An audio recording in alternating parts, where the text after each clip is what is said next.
here's the big question.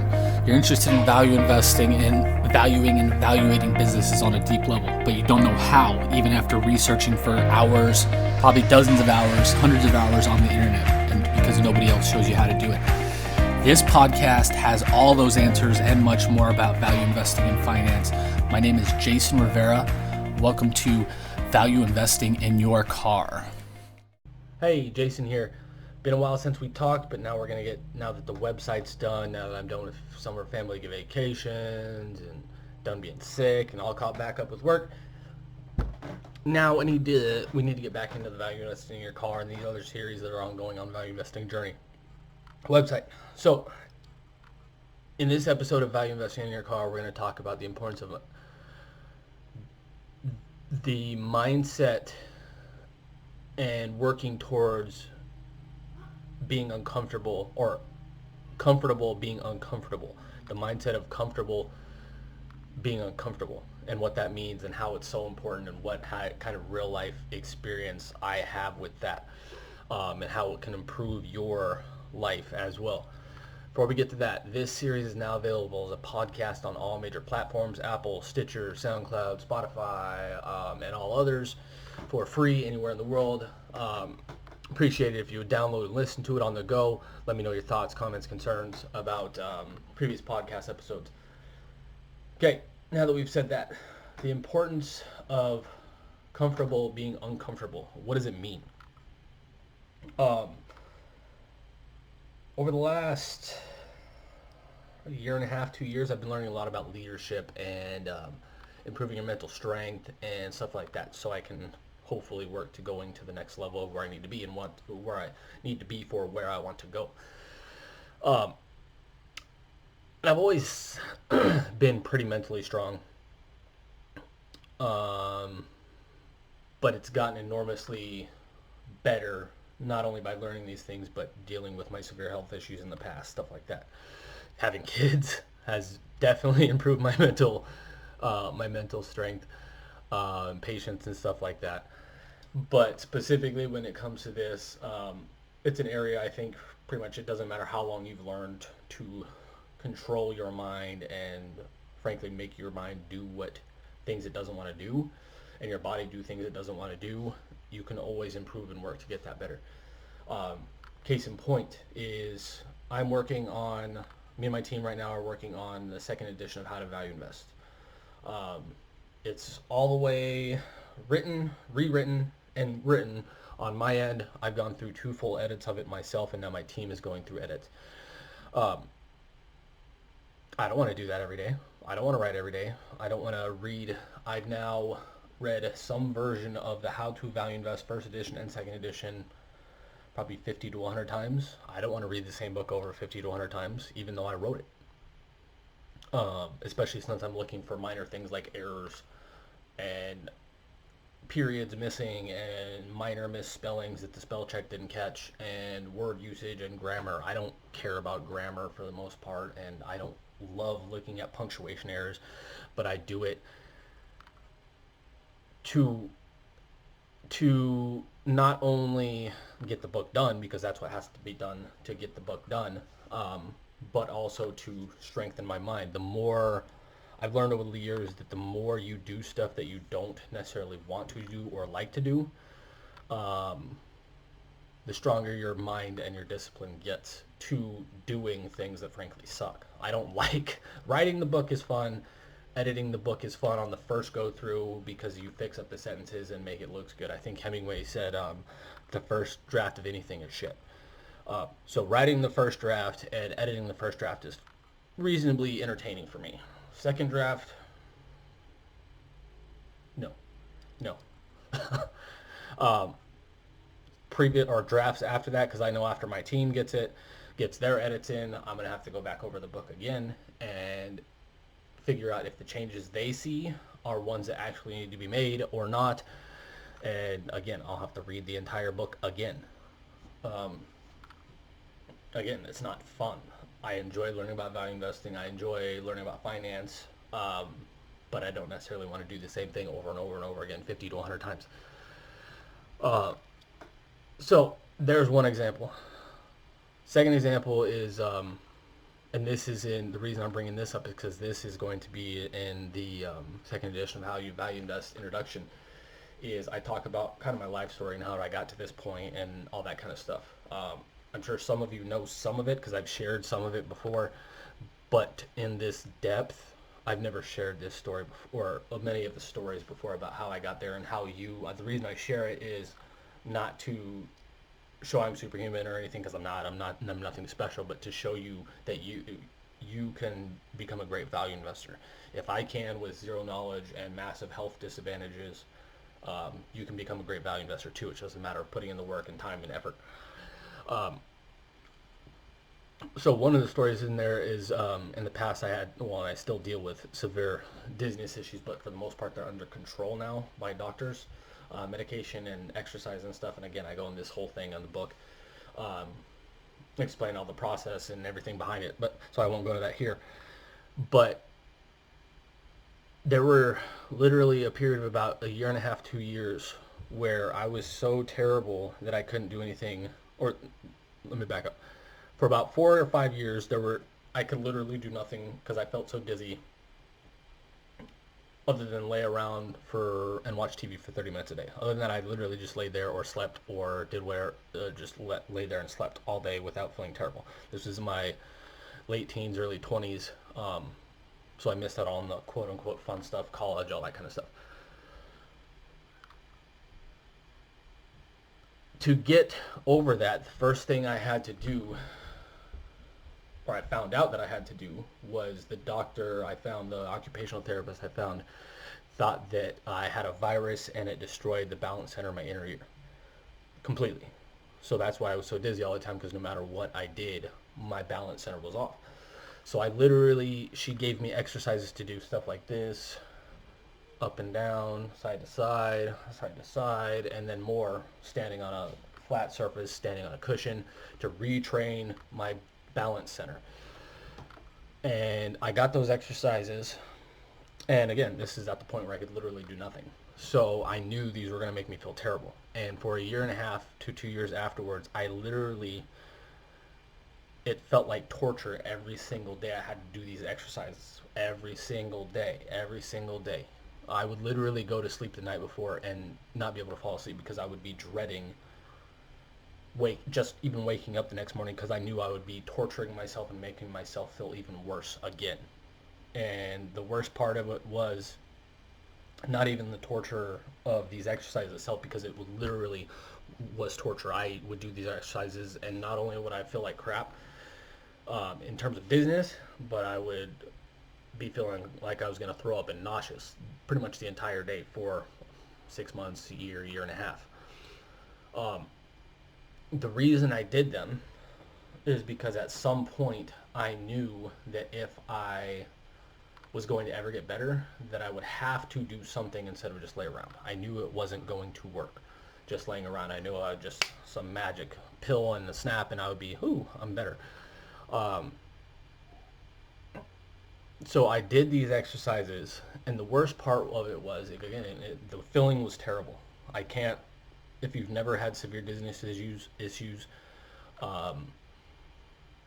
it's even beyond massive car sickness or being sick on a fair ride. I don't know how to explain it if you've ever had it. But the feeling was so bad again, and this wasn't even the worst part. The worst part was not the dreading going to sleep every day and sleeping like crap because I don't want to get up the next morning to do my exercises. The worst part was there was literally zero improvement for 3 to 6 months. Zero. So my thought process at the time was I was literally torturing myself every day, making myself feel absolutely horrendous, not wanting to go to sleep, not wanting to get up, feeling nauseous 24/7, not being able to move without feeling terrible for 24/7, and there was zero improvement for about 3 to 6 months after I started these exercises, because my balance center was gone. It was non-existent at this point. So I kept pushing. The only reason I kept pushing through it is because frankly, I didn't have anything else to do at that time because I couldn't do anything. That's one reason. But the main reason was because I knew if I wanted to get better at some point, I had no other options. I literally knew of nothing else that would help even a little bit at this point. So I did these things, and then I started, after about 3-6 months, I started seeing small improvements. Very, very small. Again, instead of feeling terrible all day, every day, maybe I would feel okay for 20 minutes, 30 minutes. And again, in your early 20s, that sucks. So you want to hang out with friends, girlfriends, all that kind of stuff. If you're a guy, boyfriends, if you're a girl, whatever you're into, you want to hang out with friends. Essentially, play sports, play video games, just hang out and have fun in your early 20s. That I was in my house, literally torturing myself to be able to do 20 minutes of walking around after 6 months of work. It's horrible, frankly, thinking about it. But if I didn't do that, I wouldn't be here talking to you today. I would not have rebuilt my balance center, again, literally from scratch. Rebuilt my, I don't know, because I didn't know anything about neuroplasticity then, but I do now. So I don't know if I retrained my brain and I actually retrained my brain to have a balance center to recognize balance issues, or if I retrained the balance center in here. I don't know how the physiology or physicality or whatever the terminology is. I don't know how it works, but it's worked. That's one of the things that has worked for me that's improved my dizziness. But again, so I kept seeing small improvements after about 3 to 6 month time period, and then about a year and a half, everything just stopped working. I stopped improving completely when I did the dizziness exercises, even different ones at this point or more. I would just feel awful. I wouldn't get any better anymore, so I had to figure out something else to do. But not only did that give me hope that at some point I may get fully better, it also, what David Goggins called callous my mind, made my mind stronger. I literally, again, could not fall asleep the night before because I would literally be dreading even waking up the next day. But I did it, frankly, because I had no other option. And it helped, again, what David Goggins calls callousing the mind, making your mind stronger. It helped me learn to become comfortable being uncomfortable. And I still could continue this practice to this day. This was 10-12 years ago, probably, about this time frame, about 10-12 years ago. And now, again, I've studied the mind a lot more. I know about neuroplasticity and retraining your brain and controlling your mindset and all these things a lot more. I knew nothing about it then. But I still, to this day, do things every day that I don't want to do just to continue improving my mind and improving my mental strength and improving my discipline, stuff like that. For example, I don't necessarily want to make these videos every day. I love talking to you, and I love helping people, and I love talking about value investing and these kind of topics and finance and self-development and all these kind of topics, but I don't necessarily want to make these videos every day. I don't necessarily want to work every day, even though I work every day. I don't necessarily, there's a million little things I don't want to do every day that I do, frankly, to make my health better, because a lot of it revolves around balancing and kind of controlling my health, so I don't fall back into that area, but also, again, to continue callousing my mind, continue building my mental strength, continue building my mindset towards comfortable being uncomfortable.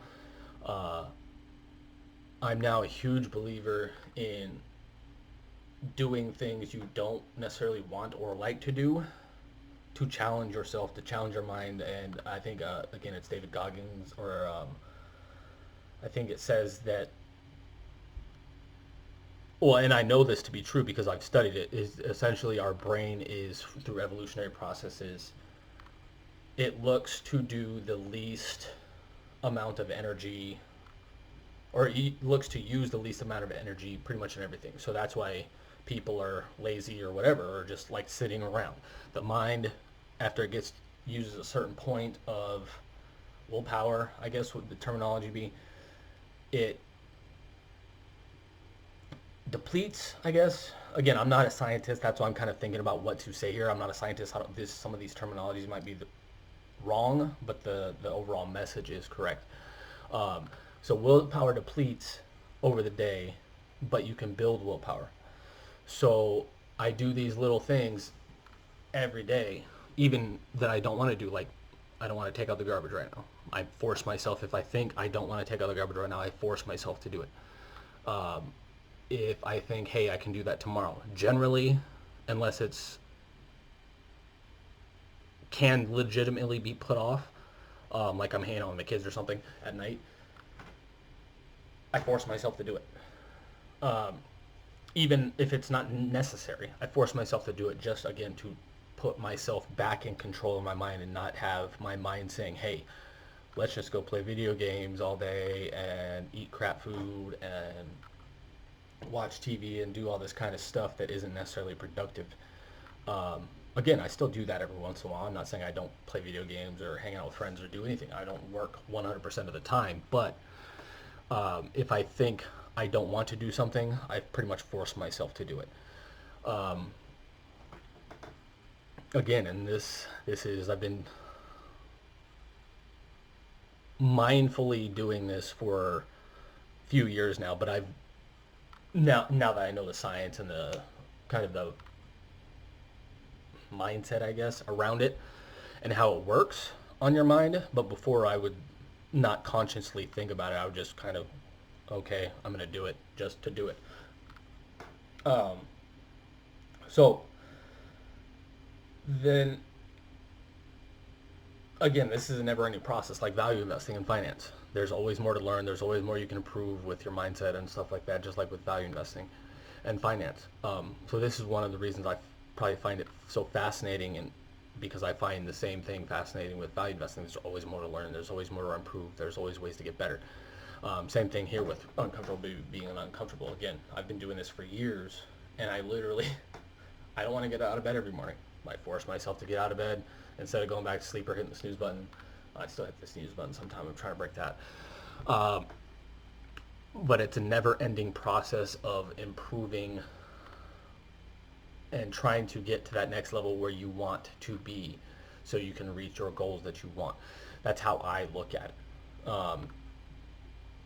I'm not where I want to be right now because, frankly, I don't have the knowledge. In my opinion, I don't have the knowledge of how to implement that and how to get to that stage yet, in my opinion.